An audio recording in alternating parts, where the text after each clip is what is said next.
and I have 12 wonderful children. My family's on the verge of a huge change. Because love should be multiplied, not divided. My name is Kody Brown, and you've got to meet my family. I'm a polygamist, but we're not the polygamists you think you know. I have 3 awesome wives. She was in labor, her body aching, her emotions raw, and she was doing it all alone. Not because she wanted to, but because the man who was supposed to be by her side decided he had somewhere better to be. While Christine Brown was in a hospital bed, preparing to bring Truly into the world, Kody Brown left, and not quietly or with any sense of urgency. He said he needed to change, but the truth? He went straight to Robyn's house. She wasn't even his legal wife yet. Christine was giving birth to his child, and he was off kissing his girlfriend in the front yard, making sure the cameras didn't catch it. But the betrayal? That part didn't need a lens. It was loud, it was cruel, and it was unforgettable. Hi everyone, I'm Sarah, and this is TLC Sister Wives Daily. Welcome back. If you're like me, you still remember that moment. You felt that lump in your throat. You saw Christine's strength, and you knew something wasn't right. Today, everything we've suspected is being confirmed. Christine has a new book, and she's not holding back. This time, she's naming names. She's exposing the emotional damage. And what she's saying now could completely destroy the public image this family tried to maintain for over a decade. Before we go on, hit that subscribe button and let me know in the comments. Did you see that episode? How did you feel when Kody left her there? When Christine went into labor with Truly, she was already used to doing a lot on her own. That's just how it had always been in her plural marriage. But this time felt different. This was supposed to be the moment her husband would step up, be present, be supportive. She was about to bring their 6th child into the world, and all she needed was for Kody to show up as a partner, as a father, as a man who cared.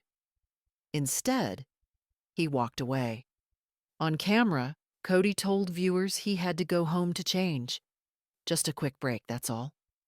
But where he actually went was nowhere near his shared home.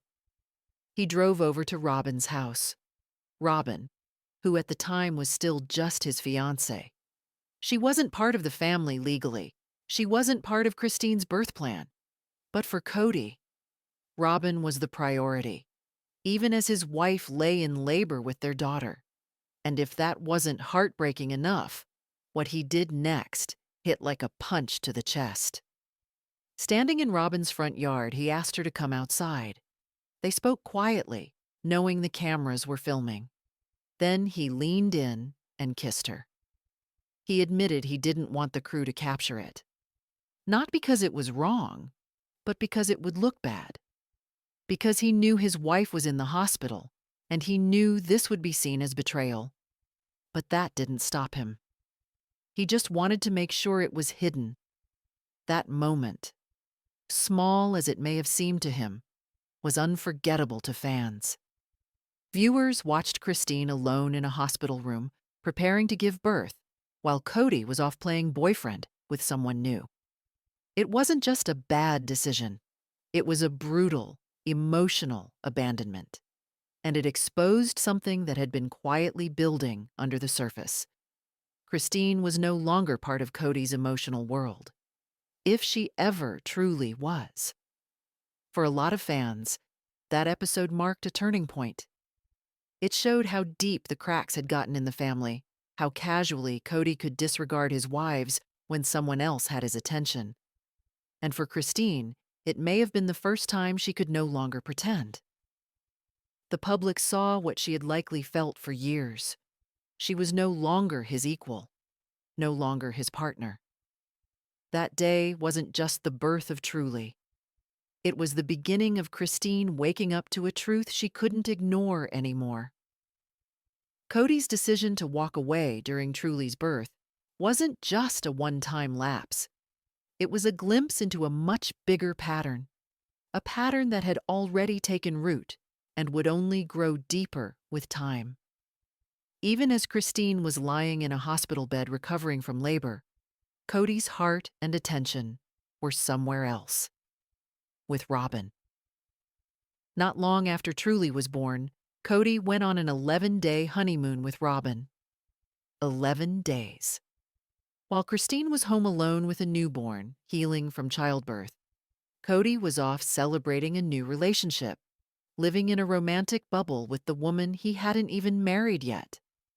And the most painful part? Christine accepted it. At least on the surface. That's what the show had trained them all to do: smile, nod, support the big picture.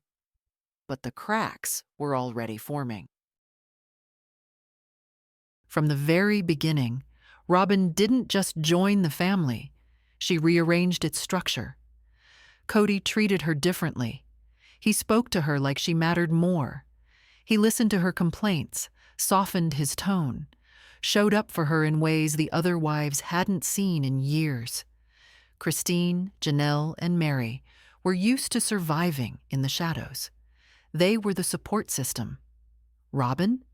She got the romantic version of Kody, the compliments, the affection, the public displays of loyalty, everything they used to dream of. They watched Robyn receive it in real time.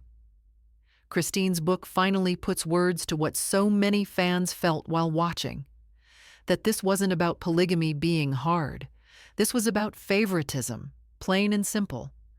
Robyn wasn't just the newest wife. She became the only wife who mattered. And it wasn't hidden. Kody's behavior on screen reflected it over and over again. He showed up for Robyn's kids in ways he didn't for his own. He prioritized her needs, even at the cost of the others. And the more Robyn was elevated, the more the original wives were diminished. That 11-day honeymoon wasn't just about Kody having fun. It was a statement, a choice. And it sent a message to Christine that she was no longer a partner in this marriage.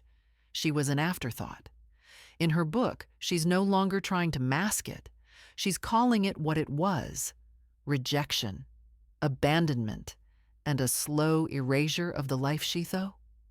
Years ago, Christine stood proudly on the steps of the Utah Capitol, speaking into microphones and cameras, defending a way of life she believed in.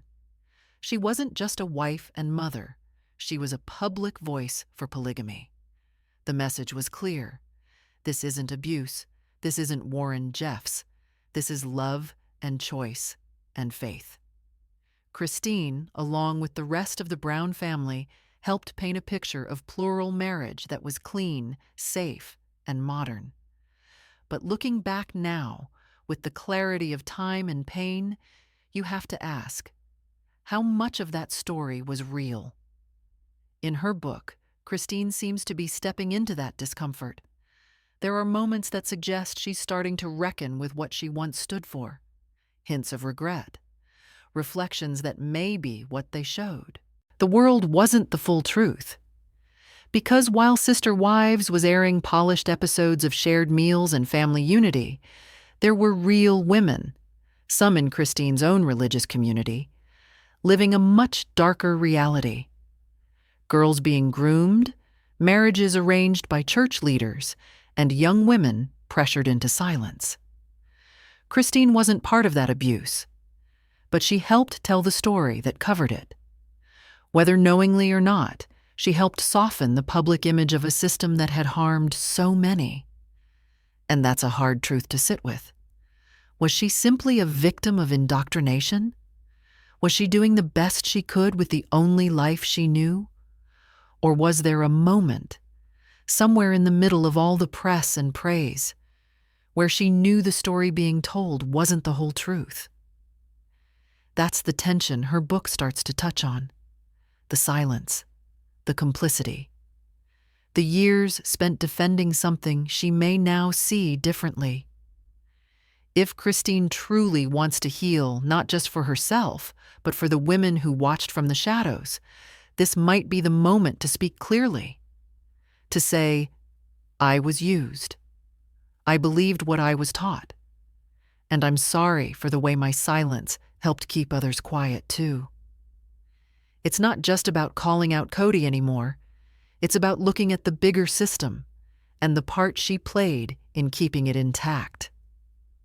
For years, Christine stood alongside Kody and the other sister wives, pushing the message that polygamy wasn't criminal, it was just misunderstood. And in a way, they got what they wanted. Utah eventually decriminalized polygamy. What was once a felony became more of an infraction, similar to a traffic ticket. The idea was that women in plural marriages could report abuse without fear of losing their families. But the reality? That shift came at a steep cost, especially for the victims.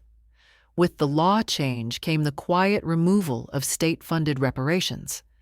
Before, survivors of polygamous abuse, women and children who'd been trafficked, married off as minors, or forced into marriages they didn't choose, had some hope of support. The state acknowledged its failure to protect them. There were funds, resources, recognition. But when polygamy was reclassified, so much of that disappeared. The system looked the other way again, and what happened next was horrifying. Men like Samuel Bateman, a so-called prophet, used that relaxed atmosphere to operate more openly. He took dozens of wives, many of them children. One of them, reportedly, was just 10 years old. Stories like his aren't rare. They're just finally getting noticed. And now the world has to ask, did softening the law make things worse? Christine was part of the push that changed public perception. Through the show, through speeches, through books and interviews, she helped rebrand polygamy. It wasn't dusty and dangerous. It was full of laughter, kids, potluck dinners. But we now know that image was carefully curated. Cameras didn't follow what happened when girls were married off at 14, or when women were too afraid to speak. They followed Christine baking bread while Kody rotated houses. Her book now has the potential to shift that narrative again. She could be honest. She could say, I helped sell a version of polygamy that wasn't real for everyone. And because of that, some women didn't get the help they deserved. Her voice could be part of healing if she's willing to acknowledge the damage, not just from Kody, but from the entire system they once promoted as harmless. It's never too late to tell the truth. But silence? Silence has always come at a price. And now that price is being paid by the most vulnerable. Christine's story is layered. She's the woman who was left alone during labor while her husband kissed another woman outside. She's the mother who raised children in a home where affection was conditional, attention was rationed, and love felt like a competition. She's the wife who quietly endured for years, playing the role, keeping the peace, smiling for the cameras, until she couldn't anymore. But Christine is also the woman who defended polygamy, who stood on stages and smiled in interviews and told the world this lifestyle was beautiful and fair. While behind that curtain, so many were suffering. Girls being groomed, women being silenced, abuse woven into the very fabric of the belief system they were raised in. And while Christine may not have seen it at the time, or maybe she did and just couldn't admit it, she still played a role in protecting it, in promoting it. Her new book matters. It's brave, it's raw, and for many, it's vindicating. But the question still lingers. Will she tell the whole truth? Not just about Kody's betrayal or Robyn's privilege, but about her own silence, her own complicity, her own awakening. That's the kind of truth that could change things, that could give real hope to women still trapped in systems like the one she escaped.